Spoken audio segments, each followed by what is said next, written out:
This channel does not promote any violent, harmful, or illegal activities. All content provided by this channel is meant for an educational purpose only. Top quality और consistent performance के लिए सिर्फ silver pump नाम याद रखना। কদিন আগেই দিল্লি হাইকোর্টের বিচারপতির বাড়ি থেকে উদ্ধার হয়েছিল নগদ প্রায় 15 কোটি টাকা। এই খবর সামনে আসতেই শুরু হয় বিতর্ক। তারপরেই বিচারপতিদের সম্পত্তির বিষয়ে স্বচ্ছতা বজায় রাখতে গুরুত্বপূর্ণ পদক্ষেপ নিল সুপ্রিম কোর্ট।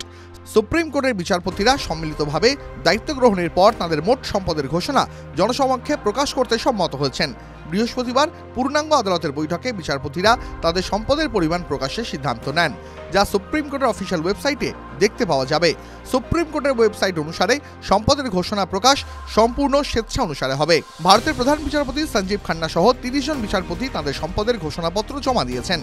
সুপ্রিম কোর্টের ওয়েবসাইটের তথ্য অনুসারে সুপ্রিম কোর্টের পূর্ণাঙ্গ আদালত সিদ্ধান্ত নিয়েছে, বিচারপতিদের দায়িত্ব গ্রহণের পর যখনই কোনো উল্লেখযোগ্য ধরনের সম্পদ অর্জন করা হয় তখনই প্রধান বিচারপতির কাছে তাদের সম্পদের ঘোষণাপত্র জমা দিতে হবে।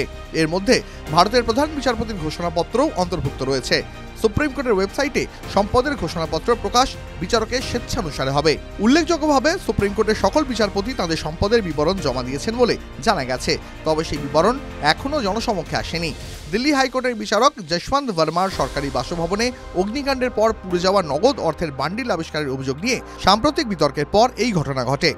বিচারপতি বর্মা জানান, তাঁর বাসভবনের স্টোররুমে এই টাকা কিভাবে এলো তা তিনি বা তার পরিবারের কোনো সদস্যই জানেন না। নগদ অর্থ তছরূপের বিতর্কের মধ্যে বিচারপতি বর্মাকে সম্প্রতি দিল্লি হাইকোর্ট থেকে এলাহাবাদ হাইকোর্টে বদলি করা হয়েছে। TV9 Bangla digital.